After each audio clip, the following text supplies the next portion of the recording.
Bloomberg Audio Studios. Podcasts, radio, news. This is Bloomberg Businessweek. Insight from the reporters and editors who bring you America's most trusted business magazine, plus global business, finance, and tech news as it happens. Bloomberg Businessweek with Carol Massar and Tim Stenovec on Bloomberg Radio. It is Bloomberg Businessweek. That's Jess Menton. I'm Tim Stenovec. Jess in for Carol Massar this afternoon. So some good news and bad news when it comes to retirement. More employers than ever offer retirement benefits, and automatic enrollment has increased worker participation and improved how investments are made. So today's Americans actually have more money saved than previous generations. That's the good news. The bad news is we're not really thinking about the right goals when it comes to saving for retirement. Our next guest says that the goal of retirement plans should be providing income to those no longer working, not accumulating wealth for those who still are.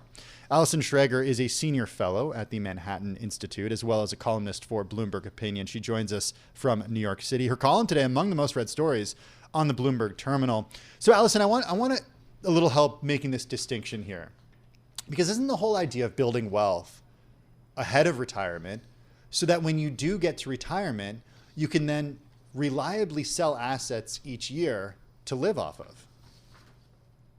Yeah, well, I mean, they're definitely related. The more wealth you have in retirement, obviously, the more income you have in retirement.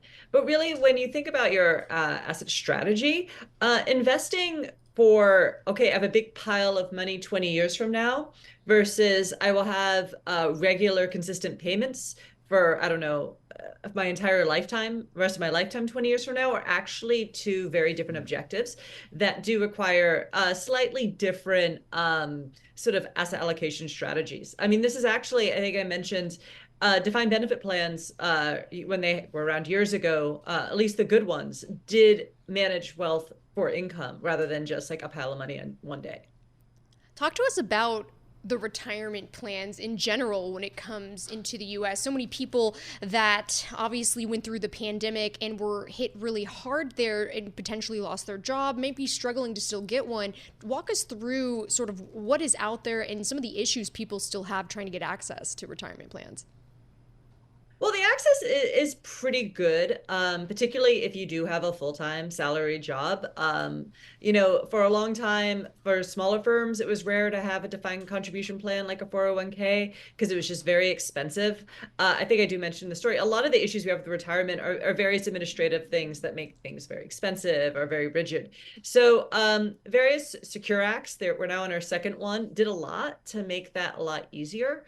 So more people than ever do have access to retirement plans, and even some states offer them to various people. So at this point, like most people who have like a reasonably high middle income do have access to retirement plans. It's mainly lower income people or people in part-time jobs who don't have them. Yeah, we're going to be speaking with a company that's creating a platform for gig economy workers. And there was some interesting story this week about gig workers in Pennsylvania actually getting access to retirement benefits. So we're going to talk about that a little later. Mm-hmm. Hey, Allison, there's this third rail in politics when it comes to Social Security and when it comes to retirement that really no politician is going to want to touch. And that's the idea of, now that we're living longer as Americans, potentially retiring later.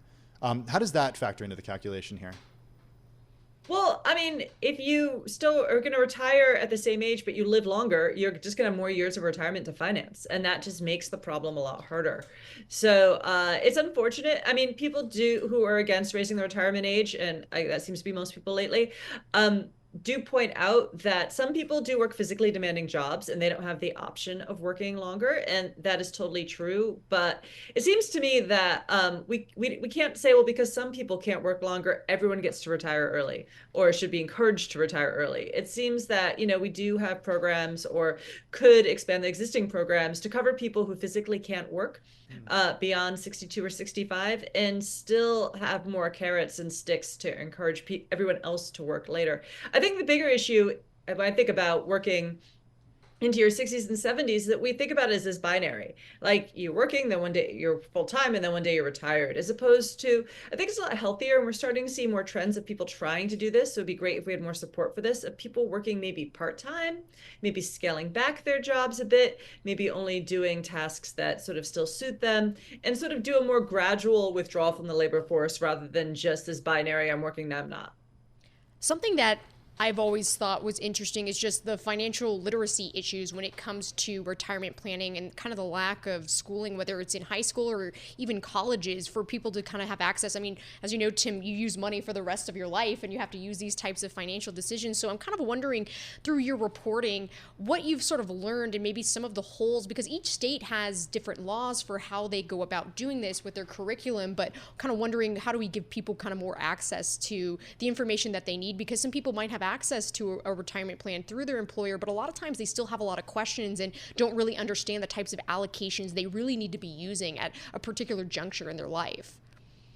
Yeah, I mean, I found in various jobs, and so I'm an expert in this. I've done this my whole life. I did my PhD in this, so I still find it very confusing when you are signed up for a retirement plan.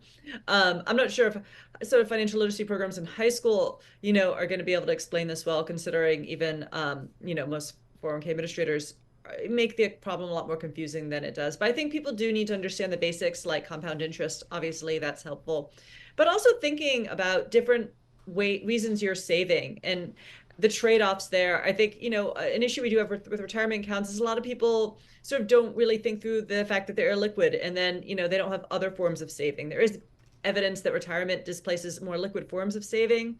Some people don't have a lot of saving otherwise, so they end up in a sort of bad financial situation, end up drawing down, maybe paying penalties, not realizing they have a tax liability. So I think we do need to sort of really just maybe educate people, make advice certainly more accessible, and find ways to make it more affordable for more people, so they can understand, really a more holistic saving strategy that is just not just about retirement, but all areas of life. Hey, Allison, I have so many questions for you because you are a retirement economist. You did your PhD in this. And, even I find myself Googling, like, at my age, how much should I have saved for retirement? And there are different answers everywhere. I think a lot of it has to do with, like, we're trying to make assumptions here. And there are a lot of things that are out of our control. And we don't know how long we're all going to live. So there's a lot of unknowns out there. But what about something like target date funds? That was supposed to simplify everything. How would you design the system differently? Well, I mean, I think retirement date funds were an improvement on what we had before, but I think they are fundamentally flawed in that they're very wealth oriented.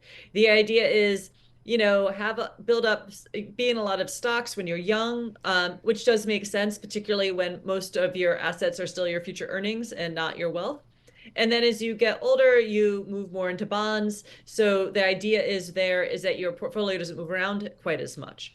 But that's thinking about wealth, not income. So I think it would be better if we put these terms and judge different funds based on income goals and saying, okay, this is how much income this could get you, and where are you relative to that goal now? I mean, that's the way defined benefit plans used to operate, and there's no reason why we couldn't do that on an individual basis too. But it really takes a rethink of benchmarks and how we assess goals and how people pick funds. We only have about 30 seconds left, but you talk about how America needs to start thinking more creatively about work. How do we get there? Well, I think it starts with education. I think we set people up to fail by sort of not educating well about income. We just sort of like, here's this pile of money, figure out how to make it work, or, you're going to work and then one day you're not going to work. And instead we should be thinking a more integrated approach, and to think about sort of different ways you can assess your work. Andrew Scott has a great book on this that just came out, of how to sort of change how you see work throughout your lifetime, really, even if you live to 100. Allison, we're going to have to leave it there. Love it when you join us. Thank you so much. As I mentioned, Allison Schrager, a Bloomberg opinion columnist, also senior fellow at the Manhattan Institute. She's a retirement economist. Her story, her column today, among the most read on the Bloomberg terminal. Well, an all-time high of 64 people, more than 1/3 of America's workers, turned to freelance work in 2023. That's according to a survey by the online recruitment company Upwork.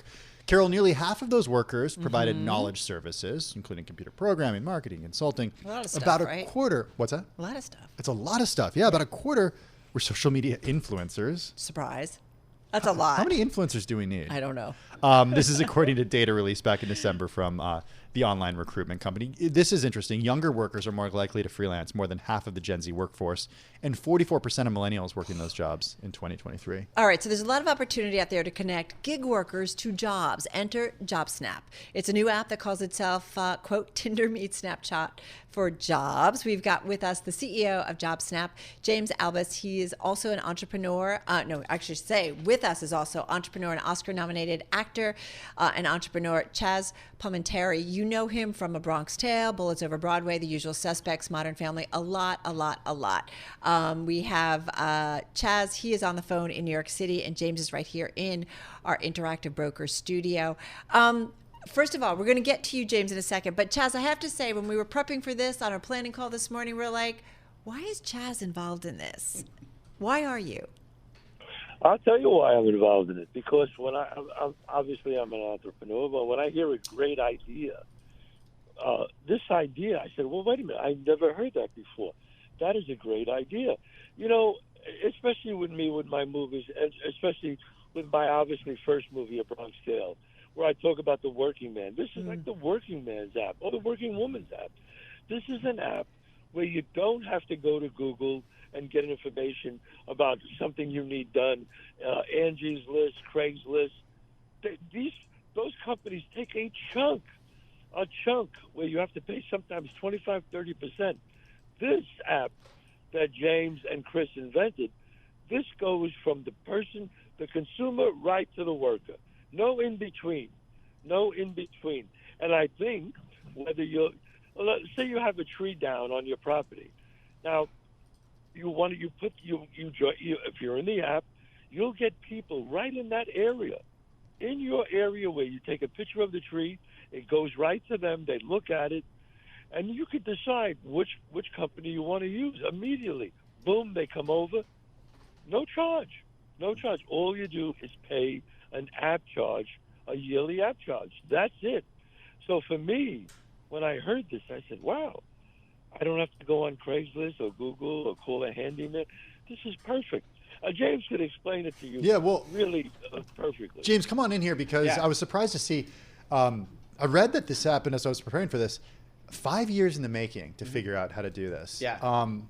Why did something like this take so long? Well, again, when you iterate and you look at all the nuances that many of these apps, and Chaz alluded to them, you know, a lot of them are relegated into commission-based apps or, you know, pay per click, pay for lead. The frustration that I've seen from at least on the worker side is that these guys were getting overpaid, jammed up about all these fees. And so we just took it from a different lens. We just decided to move in the direction of software as a service, just charging a one-time monthly fee. Who are you charging the fee to? To the service provider. And okay. It's free for so those. The tree removal company in Chazz's example. Yeah, exactly. So for those people looking for jobs or tasks, there's no cost to that.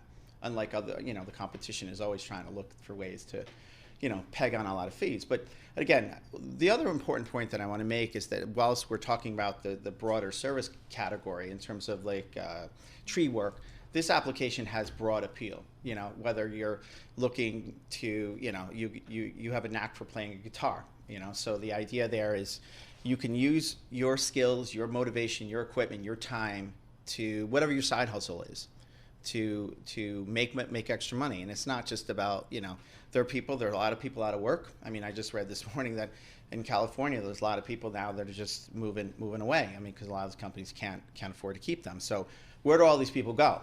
So a lot of people have innate talent, and that's something that Chaz and I have talked about a lot. And I don't want to overstep that conversation about, you know, using the talents and the skills you have, because we all have them, regardless of what they are. And this, as I said, this has much broader appeal to millions and millions of people across America. It almost sounds like what blockchain was like, kind of this whole idea of like cutting out the middle people and just connecting. Like you want to do this, go right to it, and that's what it kind of feels like. Yeah, to some extent, but in an app form. Well, in an app form, and again, what the app does, it allows you to really build your portfolio. So you showcase yourself as a picture, your equipment, your skills, your time, and all that stuff, and then you showcase that to the world. And again, we don't get in the middle. We don't hold information. We don't curate information. We don't disseminate it. Let the market dictate it freely.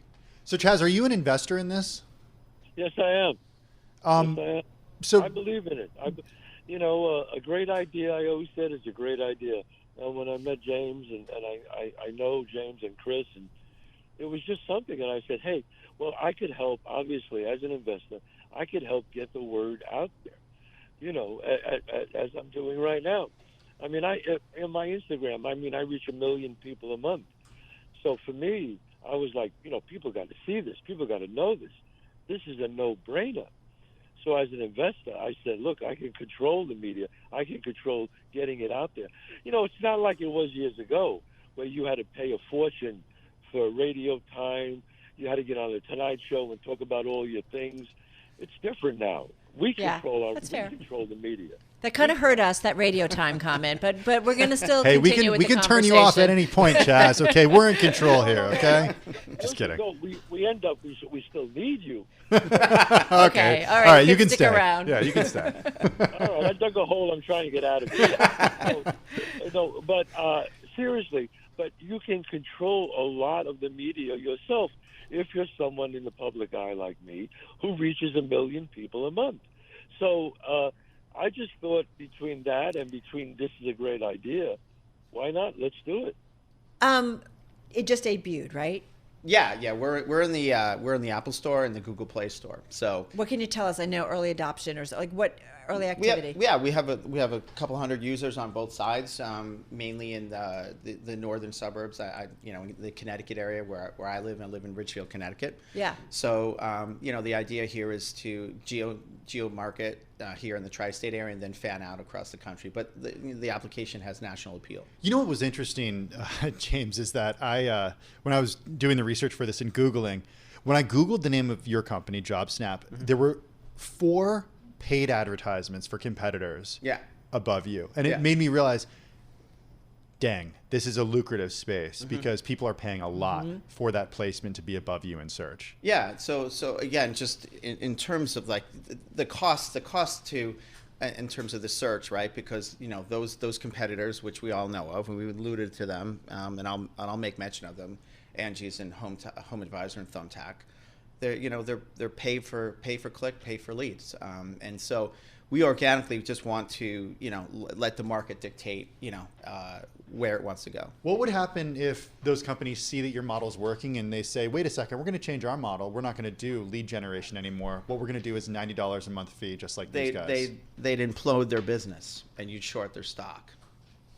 It would be that much of a difference? Oh, absolutely. Huh. So to give you an idea, I through my competitive analysis, that those companies, they're charging $4,000 or $5,000 a month to these guys. So if they move to a $97 a month flat league fee, their revenues would crater, and you'd short their stock and make a lot of money on the downside. So Chaz, we only have about 45 seconds left, a minute left here. We'd be crazy not to ask you about kind of all of the acting you've done and playwright, you've done so much stuff. Is there just, I don't know, what do you think about the world and content creation today? And forgive me, just only about 40 seconds left. Okay, well, I'm against, AI. I think that's, you cannot take my image, you cannot take my word and put some words in my mouth and put my image up there. I'm totally against that. I'm in favor of a lot of things, but that's one thing. I like artists to be artists, but when it comes to AI, I don't agree with that at all. I think if you don't like something, just shut it off. I love free expression. I am an artist. If I write something that you don't like or do a movie that you don't like, you have the option to shut it off. But I also have the option to make it, and that's the way I feel. Gosh, you covered a lot, and certainly topical stuff that we talk about an awful lot here at Bloomberg. Gentlemen, thank you so much. Curious to see, check back with us after it's been up and running for a little while and let us know how it's going. CEO of JobSnap, James Albis, and of course, Chazz Palminteri. He's joining us on the phone here in New York City. Carol Massar along with Tim Stenovec live here in our Bloomberg Interactive what were you doing earlier today? Bloomberg studio. You were gone. What were you doing? I did. I stepped away for an hour. We're going to hopefully bring the conversation I had at Bloomberg Intelligence hosted an event, and it was called Generative AI, Next Steps in Evolution. And it was really looking at, all the things we've been talking about over the last year and a half and some great high-level conversations about what it really means in terms of equipment, software, services, enterprise systems, a lot of really smart conversations. Well, we got one of the folks here who was involved in one of those smart conversations just moments ago. Alice Steinglass is an executive vice president over at Salesforce. She's here in our Bloomberg Interactive Brokers studio. The panel that you were on today, Alice, was the role of data in making Gen AI enterprise ready, which we'll talk about in a few minutes. But I just want to start big picture here. And I just want you to talk a little bit about how you use AI in your role, because we've been talking about AI for a long time. And I know you've been probably thinking about AI for longer than we've been talking about it. But how are you using it in your role? So we're all using AI all of the time, right? And this is because AI's been around longer than we think. Salesforce rolled out our predictive AI in 2016. Today, we do over 1 trillion predictions every single week with AI, right? It's embedded in all of these decision points we make. So within Salesforce, things like, hey, which account should I look at? What's the next best action I should take? How do I know where to go with like service or sales? What's new and what really changed was generative AI, which came on the scene a little over a year ago, right, and has opened up a bunch of new capabilities that we can use to generate text, but it can do more than generate text. It can generate campaigns, it can generate code, it can generate flows, which are automations. And so we're using AI across the board in every part of our business. But what you generate is only as good as maybe the software you're using, the systems you're using, the reliable data that's going into it. So talk to us about that, because it's not so easy as just doing it. You're absolutely right. It starts with the data, right? If I asked you, if I said, hey, can you write me a campaign brief? And I didn't tell you what it was for, right? And I didn't tell you who that customer was, you wouldn't write me a very good campaign. Terrible. It'd be terrible, right? And so it's exactly the same thing as working with a person. It needs to know who is your customer. It needs to know, what is that customer like? What should I recommend to that customer, right? All of that information, that your business data, is core to using an AI in an enterprise. So to what extent do we, using the collective we, have to make sure that we, or I guess train ourselves to act differently or interact differently with this technology? Like, what do we need to know and what do we need to do differently? So what we want to do at Salesforce is make it so it works for you and everybody doesn't need to do it, right? We don't all need to know how to talk to computers. I'm talking about like the idea of a prompt engineer. Yeah. Oh yeah, so we don't all need to be prompt engineers. And actually, that is one of the challenges when AI first rolled out, right? People were like, okay, I'm just gonna expose this. I was talking to one company, and they had every single salesperson was supposed to copy and paste the prompts from a spreadsheet into the like, their version of their AI, so and then ground it with the right data. So then put in, okay, I'm gonna generate a sales email. Who is that person? Who am I supposed to send it to, right? They didn't get great uptake, but you know why, right? Because every single salesperson they're not going to do it, right? We're not all prompt engineers. So what we're doing at Salesforce is we're making it easy to roll this out in an enterprise way across your organization, right? There should be a person who's doing that prompt engineering for that sales team, who's thinking about, what data do I want to put in my sales emails? What's the tone for my company? What kind of information do I need to put in here? And then just roll it out as part of the course of work, so it's actioned in the workflow. So the sales engineer at the end of the day, the sales rep at the end of the day just hits a button to generate an email. And then they can edit it, use it, not use it. Alice, I'm always curious about, and you guys have tons of different kinds of customers. What are customers asking you specifically about Gen AI and what they need to be actually able to do? Because I think this is something, we all talk about it, and there's ChatGPT, and you ask it to write something about your friend the other day, and Matt Miller uses it to do XYZ, anything in his world, right? But what is it that customers are specifically asking, so that we understand, like, how does generative AI impact our personal lives and our professional lives? I think in the enterprise space, in the fun space, I don't know, we're generating poems and songs, I don't even know. Pictures, In enterprise, what people are looking to do is they're looking to do two things. One is to improve productivity by automating the things that we waste our time on, right? Just take the tasks that take a lot of time and make them faster. The other thing that they're looking to do is to take the things that we do and make them better so that they can improve their sales rates, so they can improve their service responses. And the main way it can do that is by making it more personal, right? So I was talking to a company that was doing sales emails, and their reps were sending basically the same email subject lines to every customer just because it's a pain in the neck to go look up who is that customer, right? And what am I actually going to sell specifically to that No customer? customization there? You know, they could have, but they weren't, right? Yeah. And so this is Baca Systems, and so I was talking to Andrew, who's their admin there, and he said, you know what I did?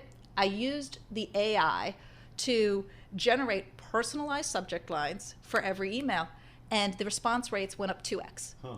Right? And so what that did was it improved, it improved that because it saved them a little bit of time, right? I don't have to look up who is this customer and what exactly do I want to put in.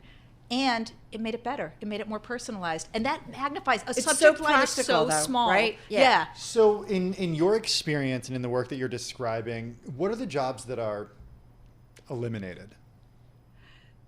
I think it makes all of us faster, it makes us better at our jobs, and it allows us to spend our time on the more high value parts of our job. So I think about, like, I come from my team's technology, I come from a technology background. Software development is getting a major change. App development is changing in a dramatic way due to AI. But it's not that we're getting rid of developers. What we're doing is we're making the job a lot more fun because I can spend more time thinking about what it is I want to build and less time doing things like writing 50,000 test cases for it, right? And I can think at a higher level. I'm more productive. I'm able to do more. And I think we see that same thing across the board in a lot of jobs. There's pieces of every job where, probably even in your job, there are pieces that you're like, hey, wouldn't it be great if I had an assistant? We talk about it all the time for writing certain things that either we don't get time to do or just to help us in doing some of like a script every day and then being able to focus on some other things. Exactly. So I get it. It's pretty cool stuff. Why is the control room laughing? Am I the assistant? No, equal footing. Alice, thanks so much for stopping by. Yeah, thank you for having me. And being part of the Bloomberg Intelligence event earlier today. Executive Vice President, General Manager at Salesforce, joining us here in our Bloomberg Interactive Broker studio. I'm Carol Massar along with Tim Stenovec, and you're not my assistant. You're not anybody's assistant. This is I'm Bloomberg. ChatGPT. Wouldn't be so bad. Oh.